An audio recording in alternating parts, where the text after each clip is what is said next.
do velho porco, tem o do... Já tava esquecendo do Cube já, cara. Esse aqui, tá, esse aqui a gente já viu. Esse aqui é o que eu tenho que ver agora e depois vem o do velho porco. E realmente foi um dos mais pesados que eu tive que fazer. Tava esquecendo. Ele tem do algumas Cube. coisas bem pesadas e que deixam você um pouco pra baixo enquanto você tá pesquisando, ou enquanto vocês, provavelmente, enquanto estiverem ouvindo esse iceberg, também vão ficar com aquele clima pesado. Então, se vocês não querem isso, acho melhor vocês nem assistirem esse vídeo. De qualquer forma, se você quiser continuar, bora começar o iceberg. Tá. Esse aí é tenso, esse jogo aí é tenso, cara. Começando no nível 1 com as coisas mais básicas. No GTA San Andreas, se você for até a loja do Zero, que fica em San Fierro, e que é responsável por uma das fases mais difíceis do GTA San Andreas no PlayStation 2, bem do lado do balcão do vendedor é possível encontrar algumas embalagens de action figures de dois personagens de Manhunt, o Pixie e o Cash. Também é possível ver algumas action figures de GTA Vice City ali do lado. Obviamente, a Rockstar deixou isso aí pra fazer uma propaganda de seus outros jogos e... O Cube tem a parte da galera que não ia gostar e tal. Mas, cara, pra ver, a gente tem aí o Resident 4 ultra realista e com o Dead Island ultra realista e com todos... Cara, o Dead Island 2, você já jogou, Cube? Meu, tu pode esfarelar o cara, tu pode picotear o cara todo, é sangue, triplo, voando pra tudo quanto é lado. Qual o motivo de um Manhunt não ser lançado hoje? Sendo que a violência desse jogo aí, comparada aos jogos que tem hoje em dia, nem é tão grande assim, se tu parar pra ver. Ah, tem o moralismo da tortura. Isso tem, mas, cara, por favor, tortura tem tudo quanto é jogo aí. E eu acho que poderia ser lançado sim, cara. Eu acho que poderia ser lançado um remake sim. Poderia, porque a gente tem jogos muito mais realistas. Dead Space, então, é uma sangueira pra tudo quanto é lado, muito mais realista. Agora, o Dead Island 2, cara, é um realismo supremo. O corpo inteiro do zumbi, que são pessoas, né? Tu pode picotear ele todo ali. nada além disso. Eu acho que daria Existem pra algumas lançar, teorias assim. dos fãs do game no Reddit e em alguns fóruns sobre Carcer City, a cidade do jogo, ter sido inspirada em Detroit, nos Estados Unidos. É, por ser uma mata a cidade mulher que faz grávida, parte é. do que eles chamam de cinturão de ferrugem, que são cidades de decadência urbana, e faria sentido encaixar Detroit com Carcer City. Na prática, todos sabem que Carcer City não foi inspirada em apenas uma cidade, e sim em várias que estão ao redor de Nova York. Mas seria interessante, num jogo futuro, Carcer City passar a ser Detroit, já que agora seria uma cidade no universo HD da Rockstar. Então faria sentido repaginar meio que a cidade e o local dela também. O OOB Glitch, que é basicamente um glitch no jogo em que você faz para atravessar paredes e conseguir ir para outros cenários no game. Isso é muito utilizado por speedrunners para conseguir completar o jogo mais rápido. Isso Inclusive, ele também é utilizado para você acessar áreas do jogo onde você pode ver outras coisas, mas eu vou falar mais especificamente sobre isso no nível 2. O Cash, como conhecemos o personagem principal do jogo, poderia ter sido diferente. A versão beta do personagem mostrava ele com uma camisa verde, ele era mais musculoso e usava um cavanhaque, até bem diferente do personagem final. Provavelmente a mudança veio para conseguir fazer um personagem que não aparentasse ser tão foda, né, tão capaz de bater nas outras pessoas, já que um cara musculoso não seria tão difícil de sair na porrada com outros caras de outras gangues.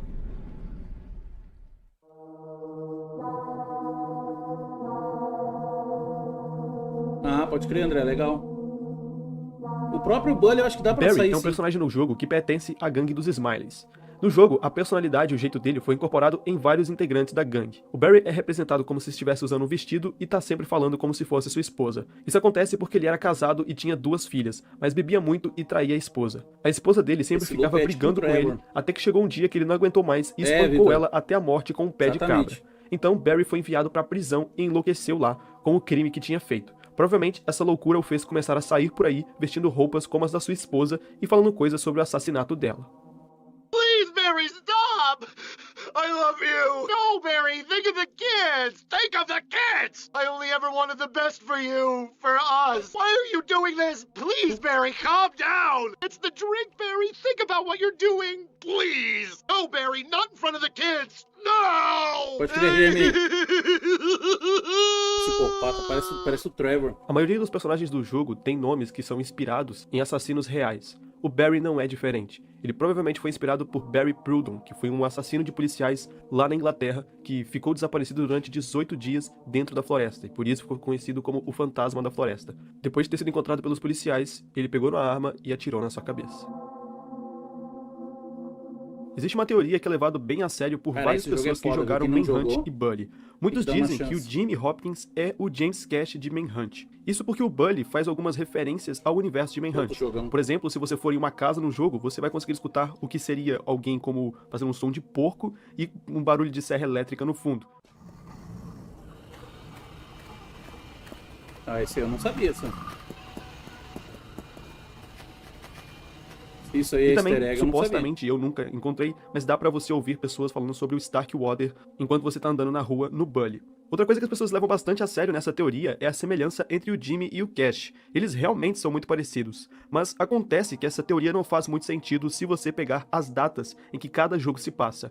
O Manhunt se passa em 2003 e o Bully, segundo o site oficial, se passa em 2006, ou seja, temos um baita problema de data aqui, o que já desmancha toda essa teoria. Mas seria interessante Bronx, sim, é o que eu mas um falo, pouco meio mano. triste, né, pensar que o É Jimmy o que eu teria falo. acabado como o Cash no Manhunt 1. Jogou, gostou. Gary Schaffer, algo assim, é o chefe de polícia no game que a gente nunca vê, mas escuta ele falando com o Starkwater por telefone. Ele é um personagem interessante porque, uns anos antes, ele foi levado a julgamento por acusações de corrupção, mas foi inocentado devido ao desaparecimento das testemunhas que provavelmente ele mandou matar. Essa notícia sobre ele é comentada numa rádio no GTA 3. Alguns acreditam que ele foi inspirado no Milton Milan, que é um ex-prefeito de New Jersey condenado à corrupção e preso nos anos 2000. Ok, agora eu vou falar uma teoria que tá no iceberg, mas que eu acho um pouco idiota e que também alguns membros da comunidade também acham meio esquisita. No game, os participantes dos filmes Snuff geralmente ou são todos homens, né? Alguns acreditam ou falam na brincadeira que na verdade o Starkwater faz isso porque eu ele é vi, gay Victor. e tem um fetiche de ver homens Parabéns. se matando. Sinceramente, eu acho essa teoria meio simplista demais, né? Você reduz o cara, é porque ele coloca homens, então provavelmente ele é gay. Eu acho meio improvável e meio bobo, e o pessoal da comunidade também, então só coloquei aqui pra comentar. O Pixie no game é um assassino e canibal que usa uma cabeça de porco como máscara, anda pelado e usa uma serra elétrica para matar as suas vítimas, e por conta dessas loucuras se tornou uma espécie de estrela dos filmes Snuff. Pra quem caiu de paraquedas nesse vídeo e não jogou o game, filmes Snuff são basicamente filmes que mostram o assassinato de pessoas reais sem usar nenhum efeito especial, ou seja, as pessoas realmente morrem pra fazer esses filmes. Eu sei que é bizarro e muitos acreditam que na verdade isso se trata apenas de uma lenda urbana. Mas voltando pro Pixie, através de um mod de câmera livre no game, a gente consegue acessar uma área não usada onde tem o que parece ser outra versão do Pixie, derretida ali no chão. Dá pra notar bem que é bizarro. ele pelas garras na mão dele e obviamente pelo tamanho, né? Seria muito interessante ter visto ele acabar assim na versão final do game.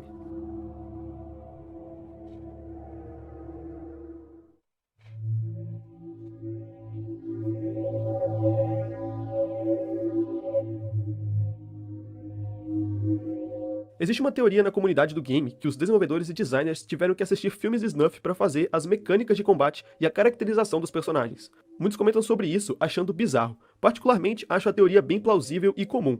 Não sei se vocês se lembram dessa notícia, mas um desenvolvedor do Mortal Kombat 11 revelou para Kotaku, o site, que teve pesadelos horríveis enquanto fazia o Mortal Kombat, justamente pelos funcionários precisarem ver conteúdos violentos e reais para poder replicar no game. Então, imagine se a NetherRealm, que faz Mortal Kombat, vê essas coisas, imagina se a Rockstar, que é tão perfeccionista, não vai ver também.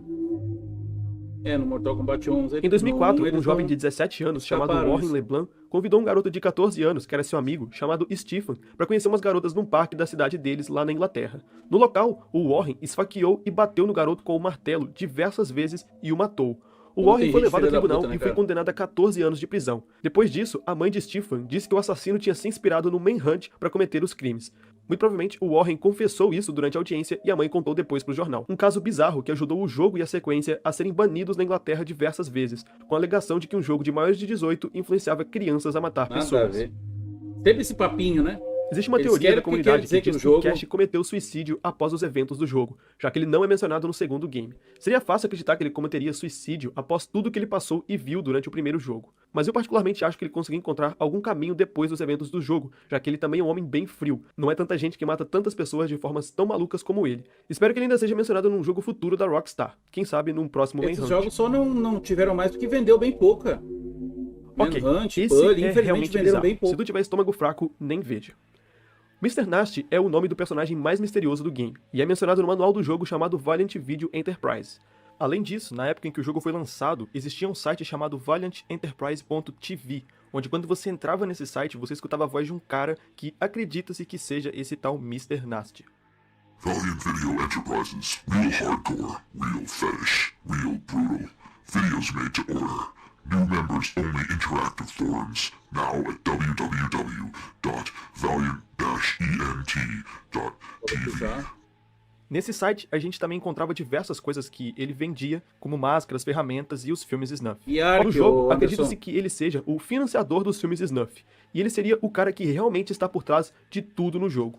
No manual do game é mencionado que ele vende todos os tipos de coisas, de máscaras Ah, o às manual, caçadas nunca tive Snuff. essa versão No manual aí. do jogo, quando é falado sobre o Mr. Nust, o homem com a máscara de rock que aparece na capa do jogo também aparece geralmente no manual quando o Mr. Nust é mencionado, e alguns acreditam que esse cara do hockey é o Mr. Nust. O seu nome, muito provavelmente, é uma referência a um caso que aconteceu em 1994, em que um homem chamado Tom Halloran vendia filmes banidos na Inglaterra para crianças. Filmes como o Faces of Death, que é um filme barra documentário que mostra pessoas mortas com seus membros para fora, animais sendo espancados e mortos. Inclusive tem uma cena no Pelo filme que eu onde entendi, o pessoas nome do espancam cara um é macaquinho Senhor e Nojento, comem né? o cérebro dele cru. Uma bizarrice que, por incrível que pareça, Cara está bem disponível nojento. para qualquer um ver no YouTube. Na época, um jornal retratou o homem numa manchete que dizia: Mr. Nust vende vídeos de morte para nossos filhos. Por causa disso, o termo vídeo Nust é usado na Inglaterra para se referir a filmes de conteúdo muito violento e sexual. É muito provável que nas pesquisas do jogo, os roteiristas acharam esse nome e implementaram no game. O destino de Mr. Nust nos jogos é incerto, mas é provável que um homem tão misterioso tenha conseguido fugir e ainda continua vendendo seus filmes Snuff por aí. Então é isso, pessoal. Espero que vocês tenham gostado desse Ah, que iceberg. bizarrice. Se você gostou, não deixe de assistir outros icebergs aqui do canal. E de dar um like nesse vídeo. Que Muito bizarrice obrigado. do caralho. Agora vamos